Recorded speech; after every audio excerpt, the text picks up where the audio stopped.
Me emër të Allahut, mëshirues dhe përditëtar i madh. Thuaj o Muhammed, mua ka shpallur se disa prej gjindëve krijesat e padukshme kanë dëgjuar dhe kanë thënë, me të vërtetë, kemi dëgjuar një Kur'an të mrekullueshëm. Thuaj, mua më është shpallur se një grup gjindesh mbajtën vesh. Allahu i lartësuar e porosit profetin e tij që t'u vërfej njerëzve për ngjarjen që kishte ndodhur. Kështu, Allahu i lartësuar u mundsoi disa gjindëve që të dëgjonin ajetet e Kuranit me qëllim që edhe ata të ballafaqoheshin me argumentet e tij dhe t'u jepej mundësia për të pranuar mirësinë dhe udhëzimin e tij. Allahu i lartësuar lejoi që ata të shkonin dhe të dëgjonin profetin a.s. duke lexuar Kurani, që ata të dëgjonin udhëzimin hyjnor dhe të ktheheshin te populli i tyre si paralajmërues të ndëshkimit dhe përgëzues të shpërblimit. Allahu i lartësuar urdhëroi profetin e tij që t'ua tregonte njerëzve këtë histori.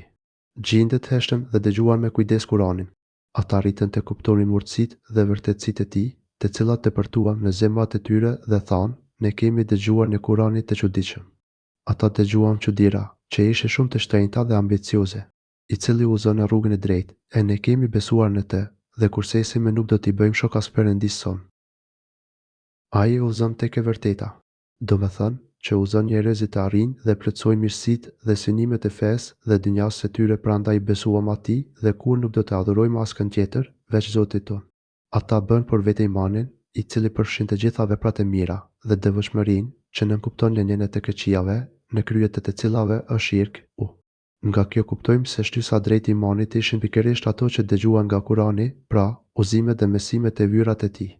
Udhëzimet e Kuranit për arritjen e mirësisë dhe për ruajtjen nga e keqja janë të qarta dhe të padiskutueshme për ata që ndriçohen nga drita e tij dhe duan të udhëzohen me të. Imani i dobishëm sjell frytet e mira. Ky është imani i ndërtuar mbi udhëzimet e Kuranit, ndryshe nga imani i përcipt dhe thjesht zakonor. Ata që e pranojnë dhe pasojnë fen thjesht si traditet e parëve të tyre, pa u mbështetur në mësimet e Kuranit dhe Sunetit, ata janë të rrezikuar vazhdimisht nga dyshimet ose nga sprovat e tjera. Me të vërtetë qoftë lartë madhëria e tij, Zotit ton. Ai nuk ka marrë për vete as bashkëshorte as fëmijë. O lartësoft madhështia e Zotit ton që nuk ka nevojë të ketë grua a fëmijë. O lartësoft madhështia e Allahut dhe u shëntroshin emrat e tij. Duke dëgjuar për madhështinë e Allahut dhe duke e njohur atë, gjendët arritën në përfundimin se pretendimi i atyre që thonë se ai ka grua dhe fëmijë është i kotë dhe i turpshëm. Atij i takon madhështia dhe ai është absolut në çdo cilësi që ka. Të pasurit gruat dhe fëmijët se në madhështinë dhe krenarinë e tij, sepse bie në kundërshtim me faktin se ai është i pasuri, që nuk ka nevojë për asgjë prej krijesave të tij. Disa të marrët nga ne flisnin gënjeshtra për Perëndin. S'ka dyshim se ai me ndjeleti ynë thoshte gënjeshtra të mëdha ndaj Allahut. Ai thoshte gënjeshtra të mëdha shumë larg të vërtetës, duke shprehur armiqësi ndaj saj. Ajeti bën të qartë se ata që thonë të tilla poshtërsi e bëjnë vetëm prej mendjemadhësisë dhe logjikës së tyre të dobët. Nëse do të ishin të urtë dhe të mençur, nuk do të thoshnin dhe as ta mendonin diçka të tillë. Kurse ne kemi menduar se as njerëzit as gjindët nuk flasin gënjeshtra për Perëndin. Ndërsa ne mendonim se as njerëzit as gjindët nuk mund të thoshin gënjeshtra për Allahun. Kuptimi, para se të dëgjonim këtë libër madhështor, ne ishim të mashtruar nga udhëheqësit tanë, njerëz dhe gjindë për të cilët kishim konsiderata të larta. Kur nuk mendonim se ata mund të guxonin të thonin gënjeshtra për Zotin, prandaj ndiqnim udhëzimet e tyre. Por sot, duke qenë se vërteta doli në shesh, ne e përqafojmë atë me bindje dhe nënshtim. Kur nuk do të sprapsemi nga udha e drejtë, për çfarë do orientimi që bie ndesh me fenë e Zotit ton.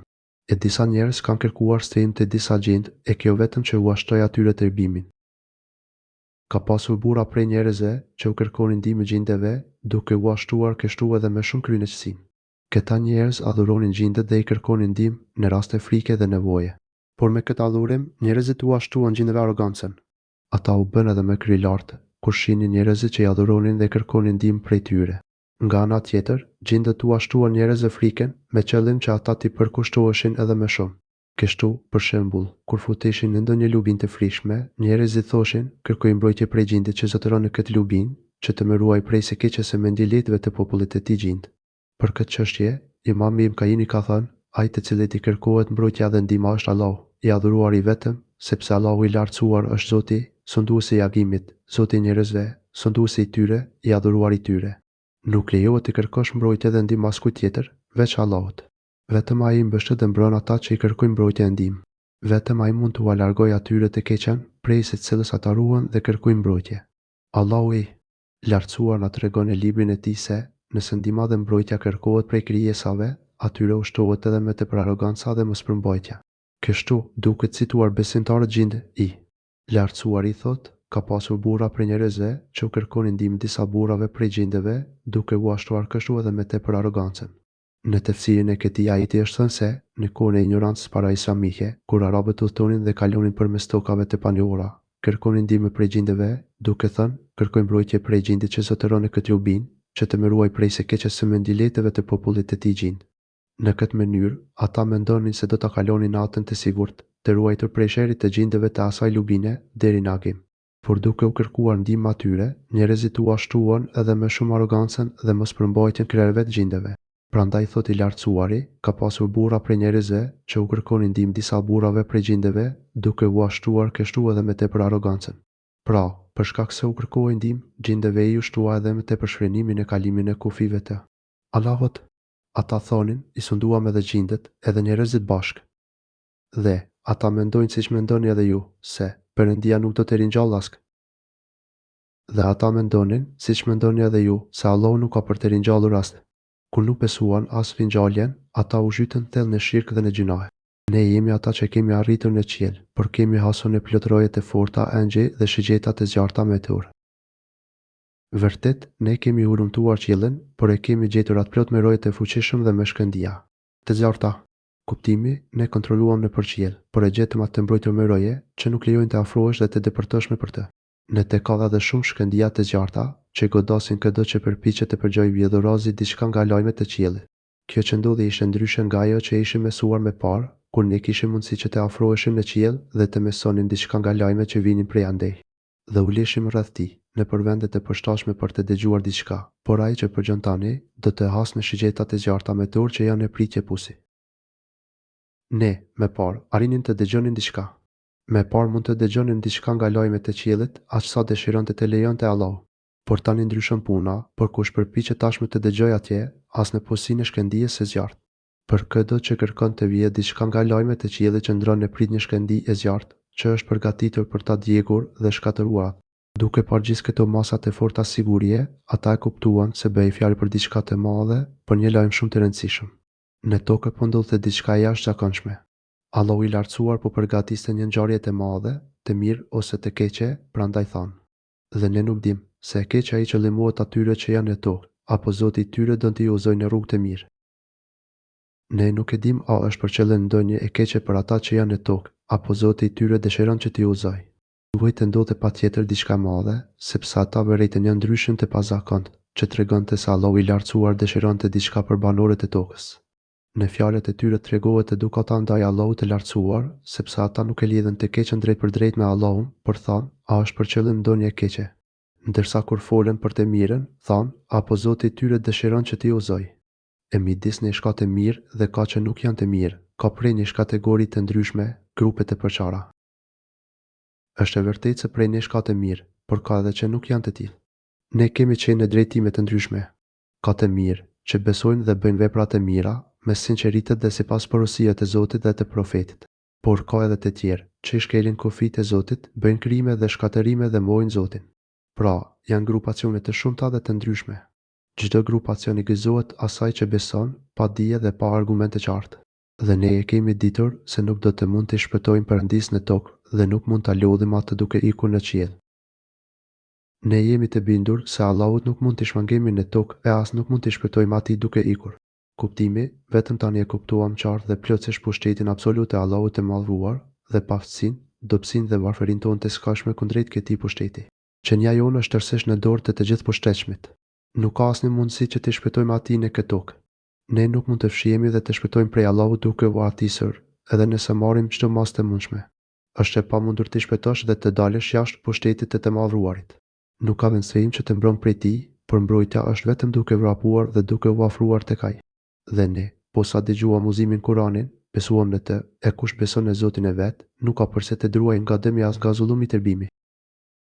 Dhe ne, sapo e dëgjuam uzimin, I besuam atij. Fjala Huda, udhëzim ka për qëllim Kur'anin. Kur ata dëgjuan Kur'anin, që udhëzon në rrugën e drejtë, fjalët madhështore dhe të drejtat e tij ndikuan në zemrat dhe në shpirtrat e tyre, prandaj ata besuan në të. Me pas, ata tregojnë një të vërtetë që nxit dhe e gëzon çdo besimtar dhe adhurues të Zotit, e kush i beson Zotit e vet, nuk i druhet ndonjë dëmtimi as ndonjë padrejtësie. Çdo kush që beson në Zotin e Madhëruar, me një iman të vërtetë, të sinqertë dhe të bazuar në argumente të ndritura nga i Madhëruari, nuk ka për të pasur frikë as për mangësitë e shpërblimit në këtë jetë dhe jetën tjetër, as për padrejtësi kundër tij, dhe as për vuajtje, mundime apo fatkeqësi. Pra, do të jetë i ruajtur nga çdo e keqe dhe i uruar me çdo të mirë. Besimi i vërtet, i sinqert dhe i bazuar në argumente të ndritura nga i Madhëruari është vetmja mundësi për të arritur çdo të mirë dhe për të shpëtuar nga çdo e keqe në këtë jetë dhe në jetën tjetër. Dhe ka prej nesh musliman, e ka prej nesh edhe mëkatar, e kush e ka përqafuar islamizmin, e ka zgjedhur rrugën e drejtë. Është e vërtetë se prej nesh ka besimtar, por ka edhe që janë jashtë rrugës. Kush pranoi islamin, ai gjeti rrugën e shpëtimit. Prej nesh ka që janë të dorëzuar ndaj Zotit të gjithësisë, por ka edhe që i kalojnë kufijtë e Zotit dhe jashtë rrugës së drejtë, që ai e sqaroi nëpërmjet librave të shpallur dhe profetëve që dërgoi ndër njerëz. Kush pranoi islamin, ai gjeti rrugën e shpëtimit.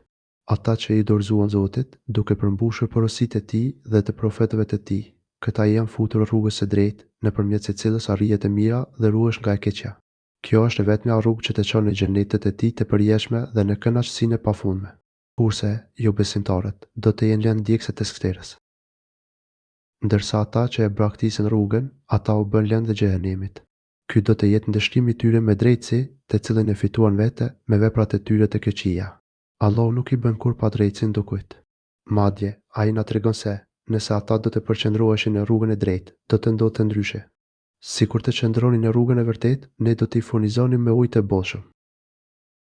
Sikur ata t'i përmbaheshin rrugës së drejtë, ne do t'u lëshonim atyre ujë me mbushulli, pra ai do t'u dhuronte ujë të bollshëm dhe të begatshëm.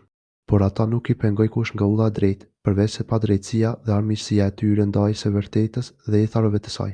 Për t'i vënë me këtë në sprovë ata, e kushdo që largohet nga të përkujtuarit Zotin e tij, Zoti atë ja nështron dënimit të ashpër. Për t'i sprovuar me të, veç të tjerash, me mirësitë që dhuron, Allahu i lartësuar kërkon t'i provojë njerëzit që të dallojë mirënjohësit nga mohuesit e mirësive, të sinqertët në adhurim nga hipokritët, që synojnë mirësitë vetëm tek kësaj dynjaje. Atë që ja kthen shpinën kujtimit të Zotit të vet, Zoti e çon nevojtë të padurueshme. Kujtimi është Kurani.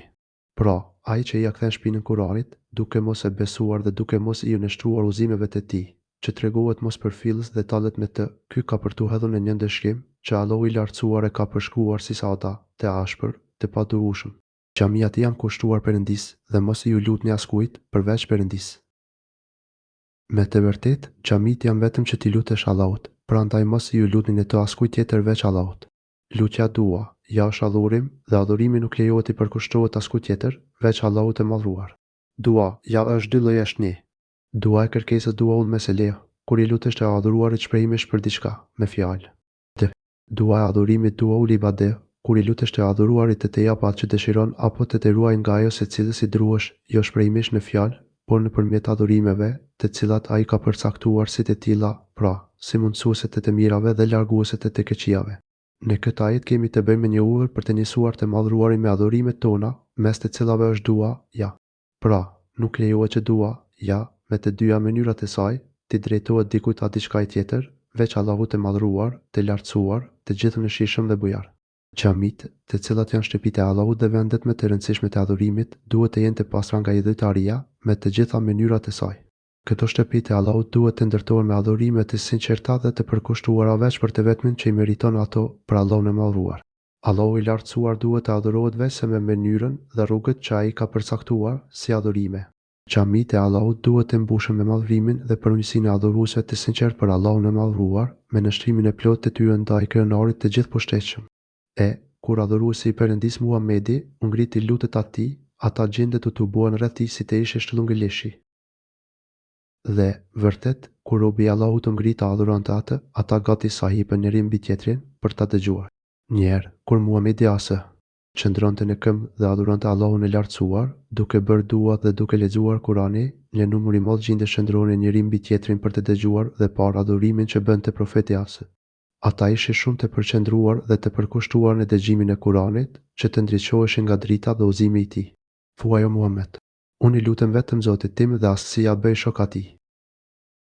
Thuaj, unë adhuroj veç se Zotin tim dhe nuk barazoj me të asgjë. Thuaju atyre, o profet, duke i sqaruar mirë, unë adhuroj veç se Zotin tim dhe nuk barazoj me të asgjë. Allahu i lartësuar është i vetmi që meriton adhurimet e krijesave dhe ky është një udhër i prerë. Ai adhurohet veç se sipas mënyrës dhe rrugëve të cilat ai ka qartësuar nëpërmjet profetit dhe shpalljes së tij. Thelbi i ftesës së profetit të fundit është adhurimi i Allahut si vetëm dhe i pashaq me mënyrën që ai e ka përcaktuar dhe largimi nga çdo gjë tjetër që idhujtarët dhe qafirët adhurojnë veç tij. Thuaj o Muhammed, unë nuk mundem tua largoj ndonjë dëm juve as tua sjell ndonjë dobi vetëm Perëndia ka pushtet për këtë. Thuaj, unë nuk kam në dorë që t'ju dëmtoj dhe as t'ju udhëzoj në rrugë të drejtë. Allahu i lartësuar urdhëron profetin e tij të dashur dhe të zgjedhur që t'i këshillojë njerëzit dhe t'ua bëj të qartë se ai, si gjithë profetët e tjerë, është vetëm një njeri, një krijesë e Allahut, një adhurues si të gjithë adhuruesit e Allahut. Në të nuk ka asgjë hyjnore apo mbinjerëzore. Çdo gjë është në dorën e Zotit të botëve dhe sunduesit të gjithësisë, Allahut të lartësuar. Kjo bëhet për t'i prerë rrugën çdo idhujtarje në lidhje me profetët e Allahut të madhruar. Dobia dhe dëmia në dorën e të përposhtetshmit absolut. Nëse ai dëshiron të dhurojë dhe begatoj me mirësitë e tij, askush nuk mund të pengojë atë. Nëse Allahu dëshiron të sprovojë me ndonjë të keqe, sipas drejtësisë dhe urtësisë së tij, askush nuk mund ta ndalojë atë dhe askush nuk mund të ndihmojë për të shpëtuar prej përcaktimit të tij. Vetëm Allahu udhëzon në rrugën e drejtë dhe vetëm ai të shpëton nga humbja. Vetëm Allahut i kërkohet udhëzimi dhe vetëm tek ai mund të mbështetesh plotësisht për arritjen e çdo të mire dhe largimin nga çdo e keqe. Profetët janë thjesht përcjellës të qartë dhe besnik të mesazhit hyjnor ndër njerëz. Ata janë adhurues të pastër dhe të sinqertë të madhruarit. Ky është misioni i tyre, prandaj ata nuk duhen adhuruar.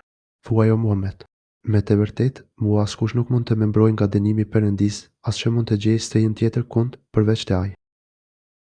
Thuaj, është e vërtetë se mua nuk më mbron askush prej Allahut dhe, përveç se tek ai, unë nuk mund të gjej mbështetje askund tjetër.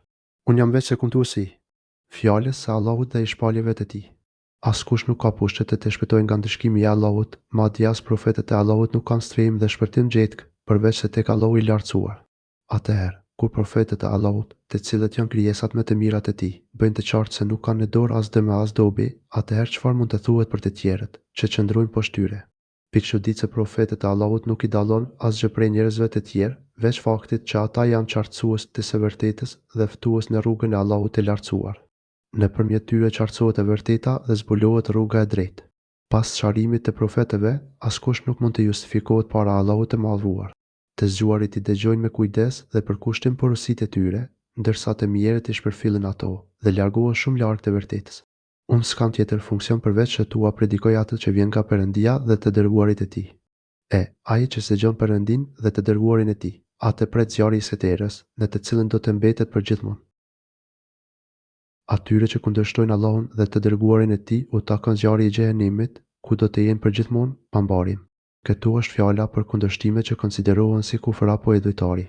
Ata që bëjnë të tilla kundërshtime janë të kërcënuar me qëndrim të përjetshëm në zjarrin e xhehenemit, ndërsa ata që bëjnë gabime poshtë kufrit dhe idhujtarisë nuk do të vuajnë përjetësisht në xhehenem, sikurse tregojnë ajetet e Kuranit dhe hadithet e sakta të profetit Asa.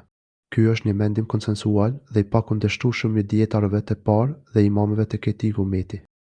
Kur ata të shohin atë për çka u është tërhequr vërejtja, do ta dinë ata se kush është më i dobët në ndihmë dhe në numër më i vogël. Kur të shohin atë që u është premtuar, atëherë do të kuptojnë se cili ka ndihmëtar më të dobët dhe është më i pakët në numër. Kur ata ta shohin me sytë e ballit dhe të sigurohen për ndëshkimin që i pret, atëherë do ta njohin realisht se cili ka ndihmëtar më të dobët dhe është më i pakët në numër, sepse a ditë nuk do të kenë as ushqye as përkras që mund t'i ndihmojnë, madje as vetveten nuk do mund ta ndihmojnë. Të gjithë do të ringjallen tek i lartësuari të vetëm, sikurse i ka krijuar herën e parë. Thuaj o Muhammed, unë nuk e di, a është afër ajo që u është premtuar juve, apo Zoti im ka caktuar për të afat me të gjë. Nëse ata të pyesin se kur do të bëhet realitet ky premtim, thuaju, unë nuk e di a do të jetë afër ajo që u premtohet, apo Zoti im do ta vënojë atë. Kjo është një dije që i lartësuari e ka fshihur nga krijesat dhe askush nuk mund të japë përgjigje për të. Atë di vetëm ai. Vetëm ai di sekretet dhe ai nuk i zbulon sekretet e vet askujt. Ai është i gjithditur për të fshehten dhe fshehtësinë e vet nuk i zbulon askujt. Ai është i vetmi që di të fshehten dhe çfarë fshihet në gjoks. Ai nuk i zbulon askujt prej krijesave të tij të fshehten, përveç ndonjë profeti, të cilit i shpallin nga e fshehta aq sa ai dëshironte dhe në kushte shumë të larta sigurie dhe fshehtësie. Përveç atij të cilën ai e ka zgjedhur për të dërguar pejgamber, andaj ai para tij dhe pas tij, i vë ata që e ruajnë ngjit. Përveç ndonjë të dërguari që ai dëshiron, Allahu i lartësuar u zbuloi profetëve prej të fshehtës aq sa e vendosi urtësia e tij që t'u zbulonte. Ai u tregoi çdo gjë të nevojshme për njerëzimin. Ai i veçoi ata me këtë dhunti, sepse ata nuk ishin si të tjerët. Allahu i lartësuar u dha një ndihmë të madhe në të gjitha aspektet dhe u siguroi një mbrojtje të veçantë në drejtim të ruajtjes së shpalljes. Ai krijoi çdo lehtësi të nevojshme që ata ta transmetonin qartë dhe saktë shpalljen e tij. Shejtani e kishte të pamundur që t'i turbullonte dhe devijonte këta të përzgjedhur. Ai nuk mund të bënte që ata të shtonin apo të paksonin diçka nga shpallja e të madhruarit, i cili thot, atëherë, ai veroje para dhe prapa atij. Roje që, me urdhrin e Allahut të lartësuar, e mbrojnë nga çdo ndikim dhe pengesë të mallkuarit, në mënyrë që të di qartë se ai kanë zbatuar misionet e Zotit të tyre. Ai di në hollësi çdo gjë që është e të dërguarit, ai di numrin e çdo gjëje që ekziston. Për t'u bërë veçantë se ata i kanë kumtuar shpalljet e Zotit të tyre. Domethënë, me qëllim që shpallja të jetë e sigurt dhe e qartë për robërit dhe që, në momentin e zbritjes së saj, të mos lejohet asnjë lloj devijimi nga i mallkuari dhe se ai di gjithçka rreth tyre. Ai e di sasinë e gjithçkaje që ekziston. Allahu i lartësuar di gjithçka që fshihet dhe që shfaqet taptazi. Atij nuk mund t'i fshihet asgjë në qiell dhe në tokë. Askush nuk mund t'i fshejë Allahut ndonjë gjë, as më pak në çështjet e shpalljes hyjnore. Në këtë sure ka shumë mesime dhe ne mund të përmendim disa prej tyre. Kështu, se pari, ajo tregon se gjindet ekzistojnë. Jo vetëm kaq, por ata janë të përgjegjshëm ligjërisht, domethënë, ashtu sikurse edhe njerëzit, ata janë të detyruar të zbatojnë urdhrat e Allahut. Ata do të merren në përgjegjësi për zbatimin e shpaljeve të Allahut dhe porosive të profetëve të tij. Edhe ata do të shpërblehen sipas veprave të tyre, mirë ose keq. Kjo sure tregon gjithashtu se Muhamedi është profeti i Allahut, i dërguar jo vetëm për gjithë njerëzimin, por edhe për botën e gjindeve. Pra, ai konsiderohet edhe si profet i gjindeve. Allahu i lartësuar i urdhëroi gjindët që të dëgjonin shpalljen e tij dhe ta përcjellnin qartë në popullin e tyre. Kjo sure tregon për zgjuarsinë e gjindëve dhe aftësinë e tyre për të njohur dhe pranuar të vërtetën, për të argumentuar dhe arsyetuar drejt rreth së vërtetës. Ajetet tregojnë se ajo që i shtyu gjindët të besonin Kur'anin ishte siguria që ata krijuan rreth udhëzimeve dhe mësimeve të vëra që ai përmban. Me arsyetimin e tyre të kujdesshëm, ata i besuan plotësisht këtij libri madhështor. Po ashtu, këtu duket edukata e lartë e këtyre gjindëve në trajtimin e librit të Zotit dhe porosijet e tij. Nga kjo sure mësojmë për përkujdesin e madh të Allahut të madhëruar për profetin e tij dhe për ruajtjen të paprekur të shpalljes që ai solli ndër njerëz. Në ajete lexojmë se kur Allahu i lartësuar vendosi që t'i zbriste të përzgjedhurit të tij shpalljen hyjnore, një ndryshim i madh ndodhi në qiell dhe në tokë. Portat e qiellit u mbushën me melekë roje, ndërsa shejtanët u gjuajtën me zjarr, që të mos arrinin të merrnin me asgjë nga lajmet e qiellit. Shejtanët u dëbuan nga vendqëndrimet e tyre në hapësirat qiellore, nga ku edhe përgjonin ndonjë të re. Nëpërmjet këtij profeti, Allahu i lartësuar i mëshiroi banorët e tokës si asnjëherë më parë. Ai dëshironte që ta përkryente udhëzimin dhe lumturinë për ta. Tashmë kishte filluar një epokë ere për jetën e tokë. Allahu i lartësuar do t'u dhuronte banorëve të tokës fenë e tij madhështore dhe të përkryer, njohurinë e pastër dhe të sigurtë rreth emrave, cilësive dhe veprave të tij, rreth gjithçkaje që duhet mësuar prej njohurisë hyjnore. Kjo dhuratë do të lumturonte zemrat dhe do të gëzonte çdo të ditur dhe të mençur që jeton në këtë tokë. Ky ishte fillimi i shfaqjes së Islamit dhe i shkatërimit të idhujtarisë dhe kufrit. Në këtë sure duket qartë për kushtimi i madh i gjindëve në dëgjimin e porosive të Zotit dhe të profetit, sepse ata hipën mbi njëri tjetrin për të dëgjuar profetin asë. Teksa lexonte Kur'anin. Kjo sure urdhëron për të ujit dhe ndalon nga shirku. Në të tregohet grada e krijesave. Asnjë krijesë nuk meriton ndonjë grimc adhurimi, sepse kur vetë profeti urdhërohet të deklarojë se është i pafuqishëm dhe nuk ka asnjë pushtet për të mundsuar të mirat apo për të ruajtur nga të keqijat, qoftë edhe kur bëhet fjalë për veten e vet, atëherë ç'mund të thuhet për krijesat e tjera, që janë ku më poshtë saj. Pi çuditse të gjitha krijesat janë të tilla, të pafuqishme dhe të papushtetshme, prandaj është gabim shumë i madh që të konsiderosh si të adhuruar ndonjë prej tyre, pasi përbën idhujtari, e cila të përjetson në zjarrin e xhenemit. Në këto ajete mësojmë se njëja të fshehtë e Skype është e pamundur për krijesat. Ajo është një dituri që Allahu e ka veçuar vetëm për veten e tij. Ai zbulon prej saj veç se aq sa ai dëshiron, sipas urtësisë së tij, dhe atë ja zbulon veç se profetëve të tij.